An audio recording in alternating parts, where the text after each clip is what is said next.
에리히 프롬이라는 사회심리학자가 자유로부터의 도피라는 유명한 책을 쓴 적이 있습니다.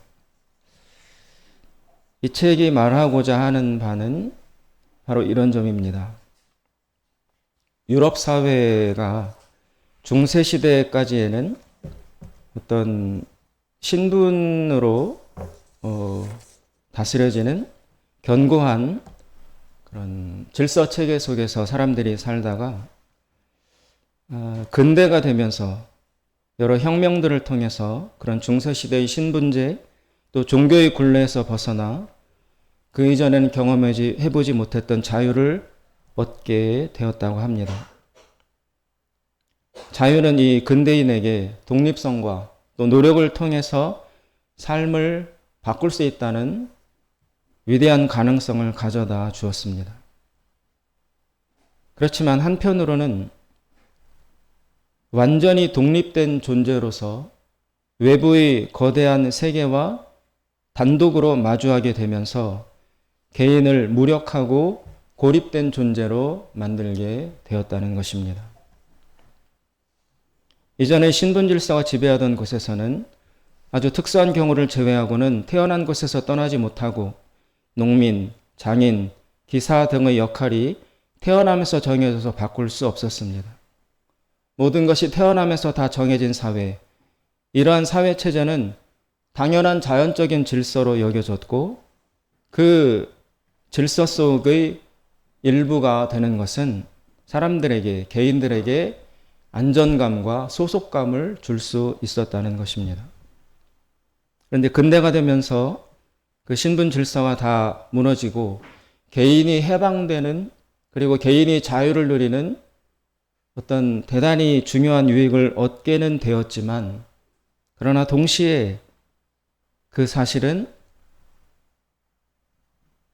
자신이 소속되어 있던 어떤 질서나 이런 것들이 모두 해체되고 자기 스스로가 결정하고 책임지고 이렇게 살아가야 되는 그런 고립과 고독을 가져다 주었다라는 것입니다. 그래서 갑자기 주어진 자유의 무게가 버거워진 개인들은 이제 자발적으로 어떤 큰 질서 속으로 스스로 찾아 들어가서 자기가 얻었던 자유를 반납하고 강력한 권위나 어떤 체계 속에 들어가서 소속되고 싶어 하는 유혹에 붙잡히게 된다는 것입니다. 바로 그럴 때에 자유가 부담스럽고 차라리 예전과 같은 그런 안정된 질서가 더 낫다라고 하는 그런 약해진 마음으로 사람들이, 개인이 시달릴 때에 그때 바로 독재.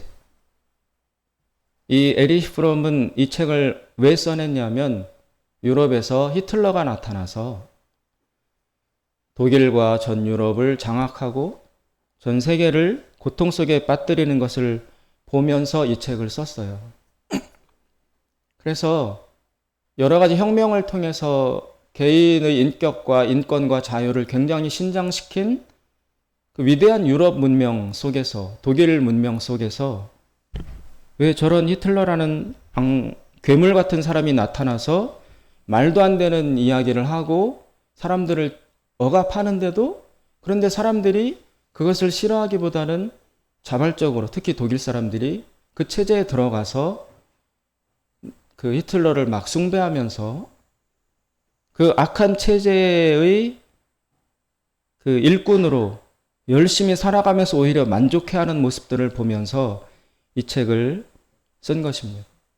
그래서 자유라는 것이 양날의 검이구나.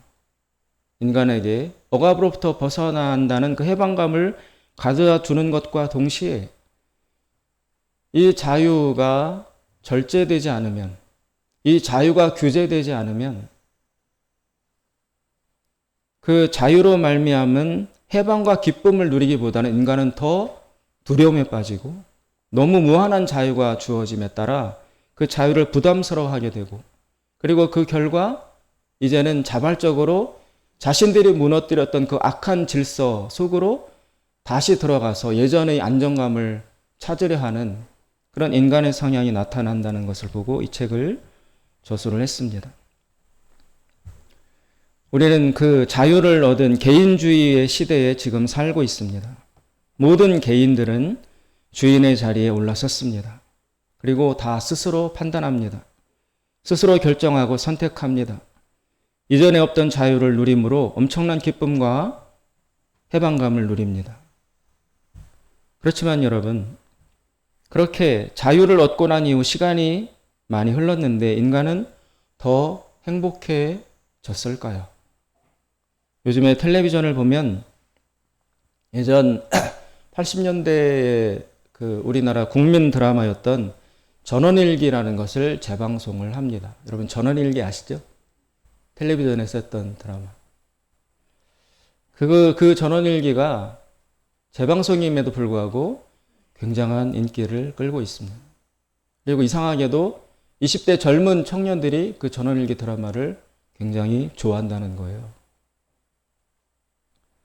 가난하고 아주 어려운 시절이었는데도 무언가 위로가 있고 따뜻함이 있다는 것을 느낍니다. 그 드라마를 보면. 그리고 그 시절로 돌아가고 싶다.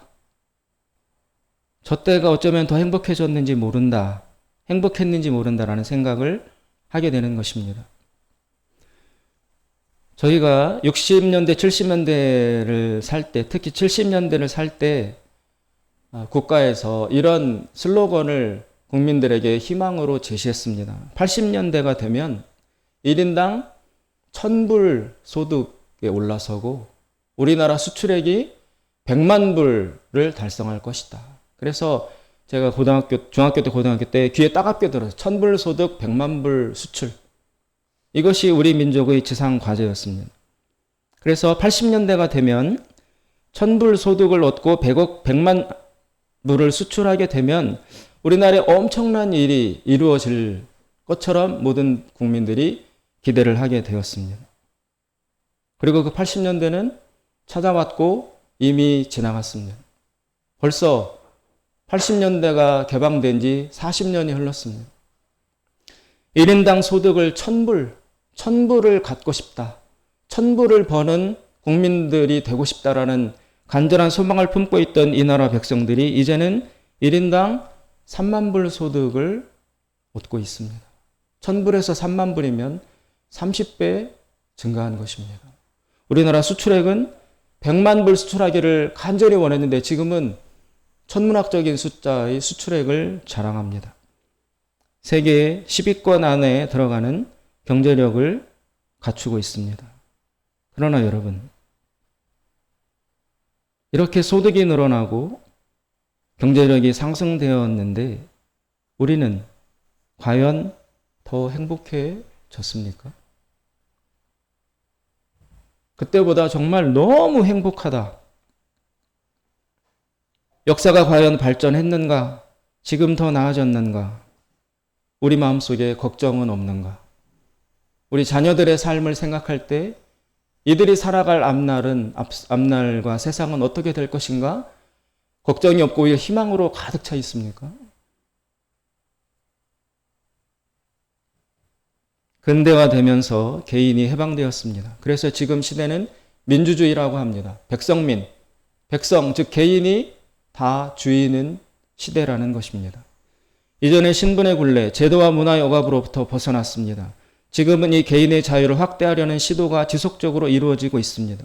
그러면서 심각한 문제가 생겨났습니다. 이 해방된 개인들이 모두 왕의 자리에 앉아 있다는 것입니다. 한 사람 한 사람이 다 자기 자신이 기준입니다. 그래서 서로 절대적 기준을 가진 개인들이 삶의 곳곳에서 경쟁하고 부딪히고 투쟁하는 그런 사회가 되었습니다. 모두 스스로가 왕이므로 아무도 다른 사람에게 복종하려 하지 않고 아무도 다른 사람 밑에 서려 하지 않고 아무도 다른 사람을 섬기려 하지 않습니다. 모두 대등한 관계이므로 겉으로 볼 때는 굉장히 평등한 것 같지만 그러나 그 안에 질서는 전혀 정립되어 있지 못합니다. 이처럼 개인 모두가 자기 자신이 왕이다, 주인이다 라는 생각으로 살아가는 사회를 영어로 아노미, 우리말로 번역하면 무정부 사회라고 하는 것입니다. 질서가 없어요. 권위가 없어요. 다 자기가 왕이고 자기가 주인이고 다 자기가 최고 결정권자라 아무도 다른 사람의 말을 듣거나 그 말에 순종하려 하지 않습니다.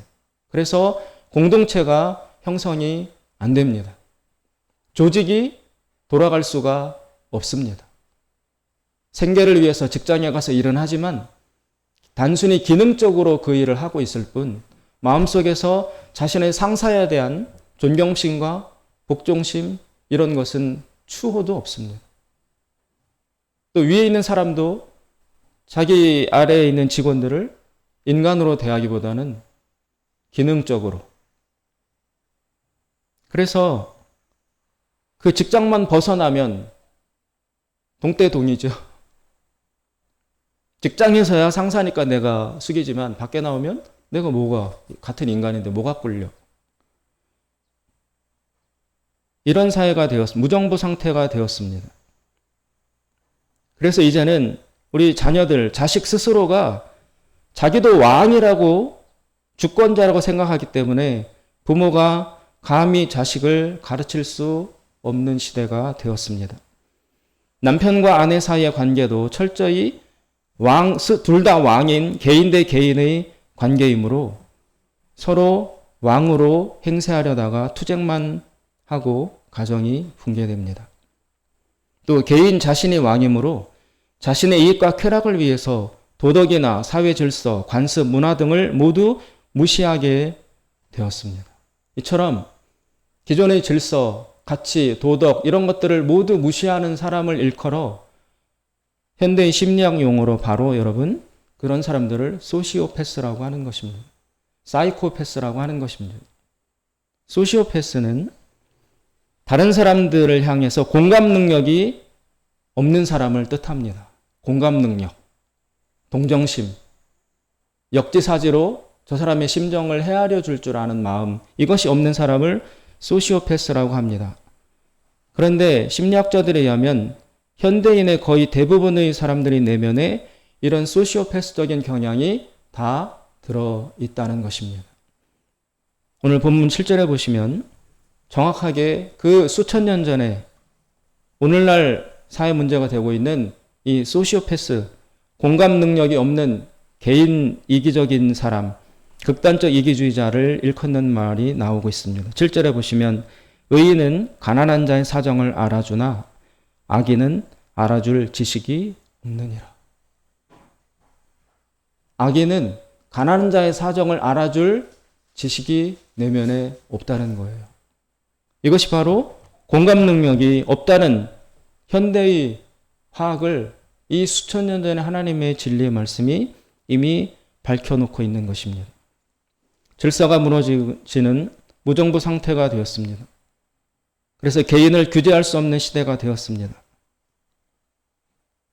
자유를 얻었지만 그러나 이상하게 그 자유로 인해서 평강과 안정과 질서를 잃어버린 그런 상태 속에 우리들은 던져진 것입니다. 우리가 지금 읽고 있는 이 잠언이라는 말씀은 강력한 이분법적 구조를 가지고 삶의 옳고 그름에 대해서 확실하게 가르치고 있습니다.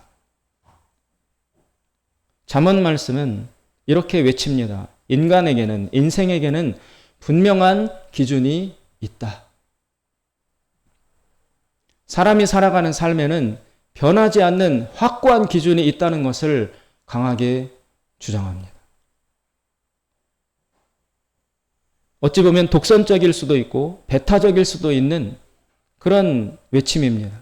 그래서 현대인들은 이 독선적인 외침, 무엇은 옳고 무엇은 그르다, 누구는 지혜로운 사람이고 누구는 어리석은 사람이다 라고 확실하게 양분해서 강하게 제시하는 이런 태도를 현대인들은 못 견뎌해요. 여러분, 유력 정치인 중에 한 분이 무슨 강연장에 가서 누군가 질문을 한 것에 대답을 하다가 이렇게 이야기했어요. 우리 예쁜 딸이 뭐 이렇게 이야기했어요. 그랬더니 그 관중석에 앉아있던 여성분 하나가 손들고 항의를 했습니다. 그 예쁘다는 말, 여자에 대해서 예쁘다 안 예쁘다라는 기준으로 여성을 평가하는 그런 태도는 이 시대에 옳지 않습니다. 왜 여자를 예쁘다 안 예쁘다라는 기준으로 판단합니까? 그러면 안 예쁜 사람은 인간이 아닙니까? 그러면서 정치인이라고 하면서 사람들의 그런 그 심리나 이런 마음을 그렇게 읽지 못하면 어찌합니까? 라고 항의를 했어요. 여러분, 이 사람이 그러면 인간을 예쁘다 안 예쁘다라는 기준으로 보고 있습니까? 부모들은 다 자기 딸은 다 예뻐요. 그렇죠? 내 딸을 말할 때는 항상 입버릇처럼 예쁜 딸 하지 못생긴 딸, 미운 딸이라고 누가 이야기합니까? 그런 충분히 할 수 있는 말, 그것도 딱 집어서 양성평등에 위배된다. 왜 사람을, 여자를 그런 성적인 기준으로 예쁘다 안 예쁘다라는 이런 걸 기준으로 평가하느냐라고 항의하는 시대가 되었습니다. 그래서 아무도 여러분 이제 말을 자신 있게 당당하게 할 수 없는 시대가 되었어요. 카메라로 찍죠. 유튜브에 올리죠. 까딱 잘못하면 사회적으로 매장당합니다. 이건 우스갯소리인데요. 지금 젊은 청년들, 남자들과 여자들이 서로 이렇게 연인 관계나 이런 거를 참 맺어가기 어려운 시대라고 합니다. 왜냐하면 남자들이요, 굉장히 위축되어 있어요. 까딱 잘못하면 성희롱, 그런 거에 저촉될까봐 남자들이 지레 자기 검열을 엄청 해요. 특히 20대 젊은 남자들이. 그래서 저희 세대들 예전에는 남자가 여자를 따라다니고 싫다고 해도 쫓아다니고 고백하고 그러면서 결혼했다라는 이야기가 많았잖아요. 지금 젊은 청년들은 꿈도 못 꿔요. 말 잘못 꺼내고 눈빛 하나 이상해도 바로 여혐, 여성 성적 그런 거로 낙인 찍힐까봐 남자들이 절대로 이성에게 접근할 엄두조차 못 내는 그런 시대가 되었습니다. 그런 성적인 범죄나 일탈 같은 것들을 규제할 필요는 확실히 있으나, 그러나 너무 지나치다든지 개인의 주장이 너무 왕노릇해서 기존의 질서와 체계와 가치관 자체를 다 무너뜨리는 그런 사회가 된다면 그 무너진 세계 속에서 개인이 어떻게 안전하게 살아갈 수 있겠습니까? 잠언은 그런 현대인들에게, 젊은이들에게 너무 독선적으로 들릴 만한 내용을 담고 있습니다. 확실하게 이거는 옳고 저거는 그르다라고 구분하고 있습니다. 그런데 바로 그 점에서 성경 말씀, 잠언 말씀의 가치와 생명이 사실은 비롯된다는 것을 우리가 깨달을 필요가 있습니다. 오늘 15절, 17절에 보시면 자식을 징계하라 라고 분명히 명령합니다. 내 자식을 징계하라. 그리하면 그가 너를 평안하게 하겠고 또 내 마음에 기쁨을 주리라. 그러나 이 시대의 부모들은 자신이 확실한 기준을 알고 있어야만 자식을 징계할 수 있는데 지금 시대에는 부모조차도 기준이 없어요.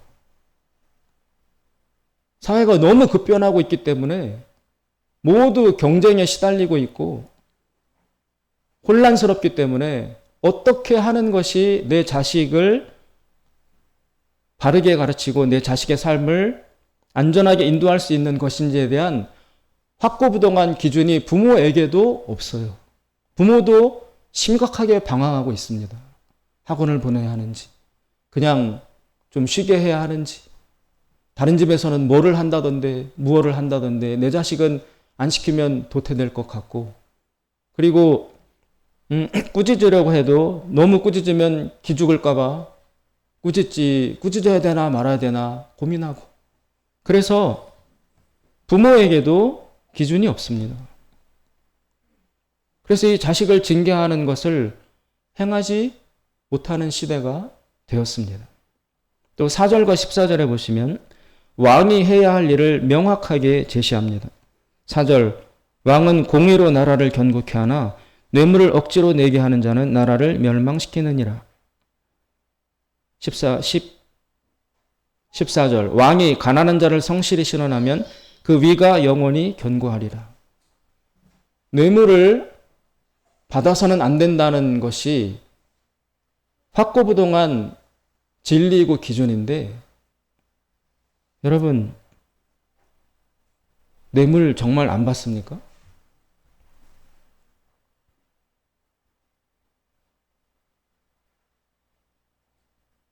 왕 스스로도, 위정자와 정치인 스스로도 본인들이 해야 될 기준 위에 확고부동하게 서 있지 못합니다. 인간이니까 이해할 수는 있지요. 그러나 왕이 이 질서를 지켜나가지 못하면 그 아래의 국가 질서는 다 무너지는 거예요. 또 12절에 보면 관원이 거짓말을 신청하면 들어준다는 건데, 그 밑에 있는 하인들, 일하는 사람들은 다 악해진다. 관원, 즉 지도자가 거짓말을 들어줘요. 거짓말을 허용하면은 그 밑에 있는 부하 직원들은 여러분 다 거짓말 하지 않겠어요? 할 수밖에 없어요. 위에서 허용하는데 밑에서 누가 지킵니까? 이런 식으로 왕에게도 해야 될 기준이 명료하게 제시됩니다. 또 1절과 11절에 보시면 어리석은 자, 지혜로운 자를 명료하게 구분합니다. 이처럼 인간은 기준이 있어야만 살 수 있습니다. 기준이 있어야만 행복하고 평안할 수 있습니다. 아담과 이브가 여러분 선악과를 따먹고 바로 혼란에 빠졌지요. 아담과 이브가. 자신들이 벌거벗었음을 알고 부끄러움을 느끼게 되었습니다. 부끄러움이라는 감정이 성경은 긍정적으로 보고 있지 않아요. 벌거벗었을 때 부끄럽지 않고 위축감과 수치심을 안 느끼는 평안하고 자유로운 상태에 있었는데, 선악과를 따먹음으로써 부끄러움, 수치심, 자기를 부정하게 되는 혼란스러운 감정을 알게 되었다라는 것입니다. 자유와 평안이 깨진 것입니다. 그 원인이 뭐냐면, 그 전까지는 선악과를 따먹지 말라는 하나님의 기준이 있었어요. 인간에게 주어진 확실한 기준이 있었습니다. 그것을 지키고 살 때에는 아담과 이브는 안전했습니다.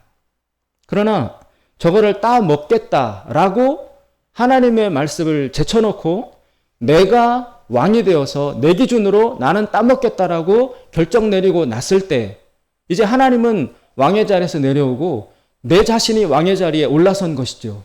그 결과 세상에는 혼돈이 찾아오고 파괴가 찾아왔습니다. 이처럼 하나님의 말씀이라는 기준을 인간이 버리게 되면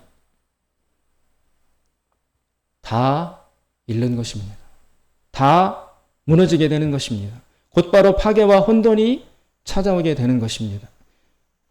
이러한 근본적인 기준이 없다면 자유를 느끼는 것이 아니라 너무 많은 자유 속에서 인간은 길을 잃게 됩니다. 우리의 삶의 절대 기준은 하나님이 가지고 계십니다.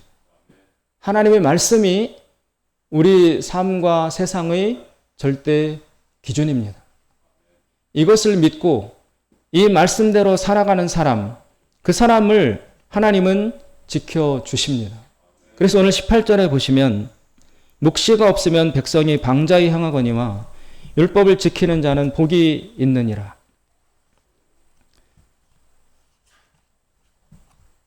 이 구절에 보시면 묵시란 말은 계시로 바꿀 수 있습니다. 계시 혹은 율법은 하나님께서 주신 말씀, 하나님의 가르침입니다. 우리가 사는 세상은 나의 기준과 너의 기준이 달라서 또 나의 이익과 너의 이익이 엉켜서 다툼과 분쟁이 생기고 있습니다.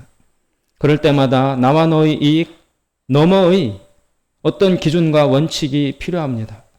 하나님의 말씀, 하나님의 율법과 계시가 그러한 기준입니다. 이렇게 율법을 간직할 때에 그 율법을 따라 올바르게 살아가는 삶이 출발될 수 있습니다. 그런데 이러한 율법이 없다면 사람들은 자신에게 유리한 대로 자신의 이익이 충족되는 방향으로 움직일 수밖에 없습니다. 그렇게 된다면 결과는 반드시 힘센 사람의 승리, 더 많이 가진 사람의 승리로 귀결될 수밖에 없습니다. 이러면 만인에 대한 투쟁이 찾아오게 됩니다. 이 결과 나타나는 방자함, 그것이 바로 이 혼란스러운 무정부 상태를 뜻하는 말이라고 할 수 있습니다. 사랑하는 여러분, 오늘 18절에 분명히 말씀하시기를 율법을 지키는 자가 복이 있다고 하셨습니다. 하나님의 말씀을 진리로 여기고 지켜가는 그 사람들이 바로 하나님의 자녀들이고 백성입니다. 그리고 그들에게서 세상을 향한 빛이 흘러나오게 되어 있습니다.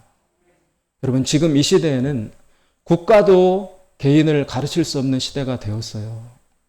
대통령도 비판받고 조롱받고 충분히 부정되는 시대가 되었습니다. 학교에서 선생님들이 아이들을 권위 있게 가르칠 수 있습니까? 직장 상사라고 해서, 군대에서 계급이 높다고 해서, 나이가 많다고 해서 이제는 아무도 아무를 가르칠 수 없는 그런 시대가 되었어요. 기준이 다 사라졌어요. 오직 힘과 돈과 아주 원시적인 상태로 돌아갔어요, 여러분. 지금 아이러니컬한 일이죠. 과학이 이렇게 발달하고 문명이 이렇게 발달한 정말 최첨단 시대가 되었는데 그거에 상응하는 일치하는 질서와 행복과 평안을 가져온 것이 아니라 주어지고 새롭게 나타난 건 굉장히 많은데 그런데 질서는 너무나 없는 시대.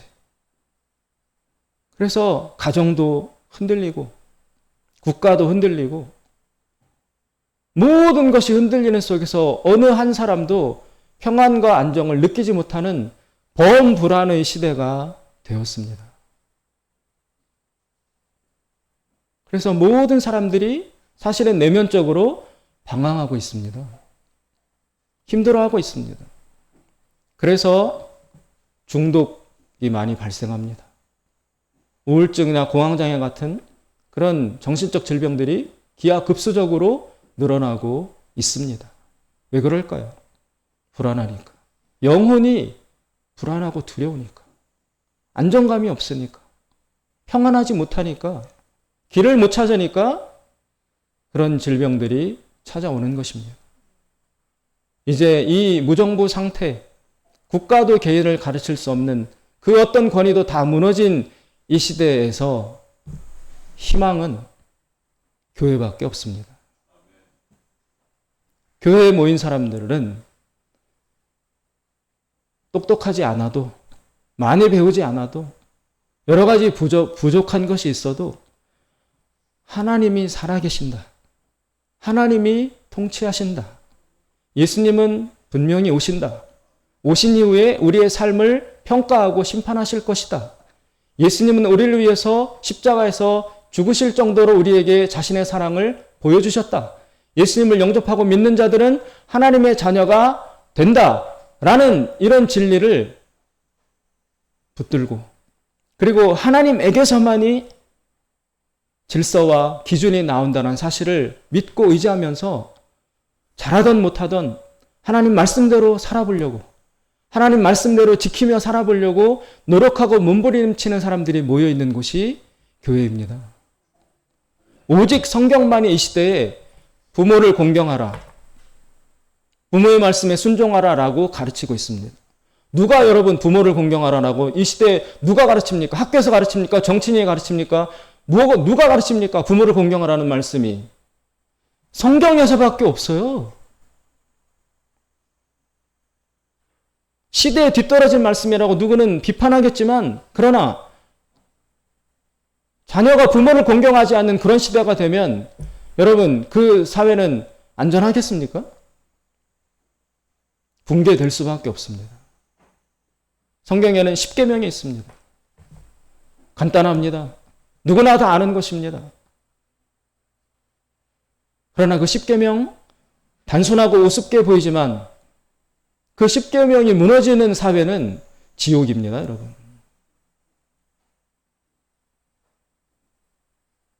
성경 어디에서 남의 것을 훔쳐라, 거짓말해라, 다른 사람을 못 살게 굴어라, 다른 사람을 짓밟고 올라서라, 돈이 최고다, 힘이 최고다, 그렇게 살라고 단 한마디도 가르치는 말씀이 어디에 있습니까? 그런데 지금 시대는 많은 사람들이 여러분 자녀들에게 야, 때려서라도 네 거 확실하게 챙겨. 넌 한 대 맞으면 넌 2대 때려. 절대 맞고 다니지 마.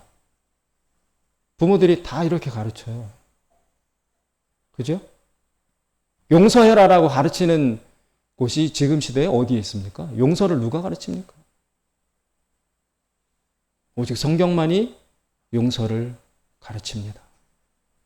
교회가 힘을 잃고 많은 사람들의 욕을 먹고 비판을 받고 정말 그 능력과 권위가 땅에 떨어진 이런 시대가 되었습니다. 교회의 존재 자체가 의심받는 엄청난 위기 앞에 직면해 있습니다. 그러나 여러분, 교회가 없어진다고 할 때, 만약 교회가 그들의 바람처럼 교회가 사라진다고 하면 세상은 더 좋아질 수 있을까요? 과연? 기독교를 개독교라고 욕하고 비판하고 그런 사람들 다 타당한 주장을 합니다. 그래서 그런 교회를 일시에 다 없애보자. 교회가 없어진다. 그리스도인도 사라진다. 그러면 그것의 대가와 결과로 세상이 훨씬 더 좋아질 수 있겠습니까? 하나님의 말씀이 소멸되고 무시당하면 이제는 인간의 그 악행과 인간의 왕노릇하는 그 개인주의를 그 어느 것도 막을 수 있는 장치가 세상에서 사라지는 거예요. 누가 어떤 일을 하더라도 아무도 그 사람을 가르치거나 징계하고 꾸짖을 수 없는 시대가 되는 것입니다. 그나마 성경이 있기 때문에, 그나마 교회가 있기 때문에 와서 머리를 조아리고 하나님 말씀을 들으려 하고 그 말씀대로 살려고 하는 그런 순수하고 소박한 마음들이 있기 때문에 이 세상에는 아직도 소망이 있는 것입니다. 그런 사람들마저 없어진다면 이 세상을 무너져가는 질서를 누가 막아서겠습니까? 누가 여기에 진리가 있다, 사람이 살 길이 있다라고 누구 한 사람이라도 외칠 수 있겠습니까? 따라서 교회가 사라진다면, 교회가 무너진다면 세상은 그것으로 끝입니다. 그대로 바로 지옥이 되는 것입니다. 우리가 하나님 말씀을 외면한다면, 말씀을 잃는다면 우리 역시 그 흐름에 휩쓸려 떠내려갈 수밖에 없습니다. 사랑하는 여러분, 하나님 말씀을 지키고 믿고 나가는 데는 반드시 고통과 고난과 어려움이 분명히 있습니다. 없다고 할 수 없습니다. 그렇지만 그런 반대와 고통을 무릅쓰고라도 어느 누군가는 기준을 가지고 이 세상에서 살아가는 모습을 보여야만이 세상의 길을 잃을 때 그 사람을 보고 그 교회를 보고 아, 저것이 인간답게 사는 길이다라는 것을 구별할 수 있지 않겠습니까? 교회는 그래서 있어야만 하는 것입니다. 그리스도인들은 그래서 하나님 말씀을 오늘도 붙들고 약하지만 이 말씀에 순종하려고 몸부림치며 살아가야 하는 것입니다. 사랑하는 여러분, 오늘 18절에 분명히 말씀하시기를 묵시가, 즉 하나님의 계시, 하나님의 말씀이라는 기준이 없으면 백성이 방자히 행할 수밖에 없다. 타락한다. 그렇지만 율법을, 하나님의 말씀을 믿고 지키고 따르려 하는 그 사람은 하나님이 분명히 지키신다고 약속해주고 계십니다. 사랑하는 여러분, 믿음이 약해졌습니까? 믿을 힘과 의욕이 무너졌습니까? 다시 우리의 마음을 추스리고 우리의 마음을 새롭게 하여 이 세대를 본받지 말고 오직 하나님의 말씀에 우리의 마음을 창념하여 이 말씀을 지켜나가는, 거기에 우리의 남은 인생의 사명이 있다는 이런 책임감을 가지시고 빛으로 소금으로 살아가시는 우리 모두가 될 수 있기를 주님의 이름으로 축원드립니다. 기도하겠습니다. 자비로우신 하나님 아버지, 과학의 발달과 기술과 문명의 발전으로 인해서 많은 유익을 인류가 얻었습니다.